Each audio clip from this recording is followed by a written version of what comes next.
big or small, your house is likely to be your most precious possession. That's why 20 million of us go to the trouble of getting insurance. Policies cover everything from flooding to fire to break-ins. The price you pay for your premium depends on things like the size of the property, your postcode, and the total value of your possessions. If you make a claim on your insurance, it's quite reasonable to expect that when you come to renew the policy, the price will have gone up. If you don't make a claim, it's equally reasonable to expect the price will stay roughly the same. But just try telling that to Lloyds Bank. Harry Burrows has had his home insured by Lloyds since 2000. In the first few years, he made several minor claims, but from 2006, when his annual premium was £469.84, he didn't claim a thing.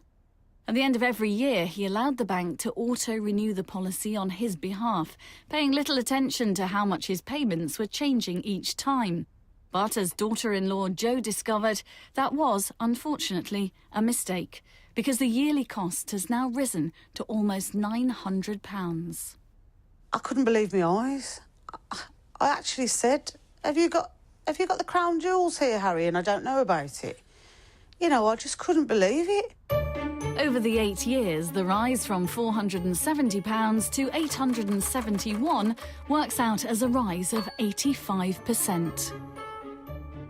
I feel quite angry about that because his circumstances haven't changed, the house hasn't changed, and I think as a loyal existing customer for nearly 15 years, I think it's appalling.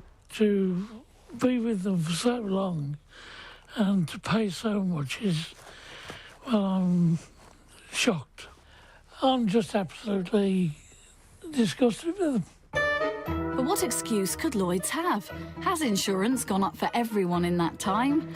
Unexpected events like floods and extreme weather can affect premium costs after all.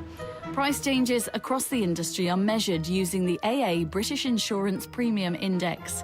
It's worked out using average insurance quotes for new customers entering the market. So how much do you think overall prices in the industry have gone up in the same period? 70%? 60%? 50 maybe? No, nothing like as much as that. Across the board, the cost of insurance has risen by just 5%. So how on earth can Lloyds justify how much more they're now charging? Insurance companies think it's all a game. They know that you can go to a comparison site and you can find yourself a good price. And if you don't do that, then they think it's fair game to charge whatever they want. That doesn't seem fair to me. It's really edging towards exploitation. To understand exactly how Harry ended up with such a huge insurance premium, you have to look back at the policy renewal letters that Lloyds Bank sent him every year. Reading one of these, you'd be forgiven for thinking Harry was getting a good deal. For a start, the letter only tells Harry the prices he'll be paying for the upcoming year, without showing how they compare to what he was paying previously. It also says his new price includes any discounts he might be eligible for. Confusing terminology to apply to a premium that works out to be more expensive. Insurers don't make it easy for you to understand how much your premium's going up by. I think if people were getting a letter in the post that said, by the way, your premium's going up 20% this year, it might make them stop and think twice. That's something Linda Farrelly wishes she'd done.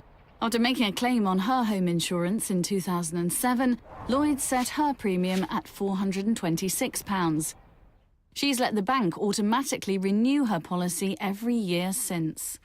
I've had no claims in 7 years. I've been a loyal customer. I thought I was getting the best possible premium. Take a look at Linda's renewal letters and you can understand why she'd think that. This one clearly states she's getting substantial discounts. But again, because no mention is made of her previous year's costs, it's easy to presume this is true. But go to the trouble of doing the maths and you realise it isn't. Over the last 7 years, her policy hasn't been discounted. It's risen by more than 100%, from £426 to £860. And to give that some context across the same time frame, average costs across the industry have risen by just 15%. I was just bitterly disappointed at the service that I had with Lloyds and that they can take advantage of me. in that way. According to marketing expert Vince Mitchell, these renewal letters are designed to make you think that you have no other option but to sign up again. Importantly, it contains no information about when or even how the consumer should cancel in order to stop the renewal happening. The tone of the letter almost takes it for granted that the consumer will renew. In reality, there is no obligation whatsoever to extend beyond each 12-month period.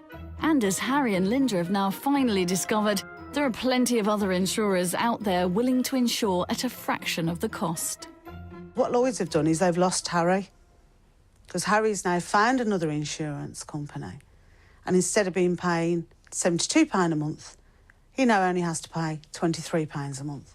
I've got more or less the same cover for just under £80 per year, rather than the 800 plus that I was paying with Lloyds.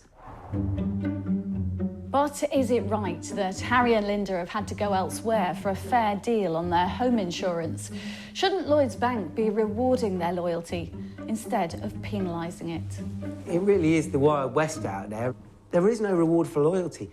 Don't believe that if you stick with your current provider, eventually you'll get some great magical discount. It just doesn't work like that anymore. If you haven't switched for several years, go and find the paperwork right now, because the chances are you could save hundreds of pounds today by switching.